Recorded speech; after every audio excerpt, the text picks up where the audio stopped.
নেতা আমাদেরকে এখন যে একটা সুযোগ দিয়েছে এটা আমাদের কাছে আমাদের, আমরা কখনো কল্পনাও করি নাই যে আমাদের জীবদ্দশায় এই সুযোগ আমাদেরকে দিবে।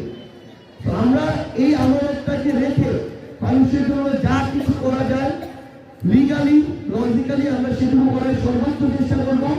এবং পঞ্চগড়ের মানুষের জন্য, পঞ্চগড়ের মানুষের জন্য সেটা ইন্ডাস্ট্রি হোক, শিল্প সেটা খুবই ছোট জিনিস, তাদের কর্মসংস্থান থেকে শুরু করে আমাদের এলাকার মানুষজন যদি কোনো এখানে একটা কোম্পানি হয় যেখানে 20,000 মানুষ চাকরি করবে, 20,000 মানুষ মানে 20,000 মানুষ না, 20,000 মানুষ মানে 20,000 পরিবার।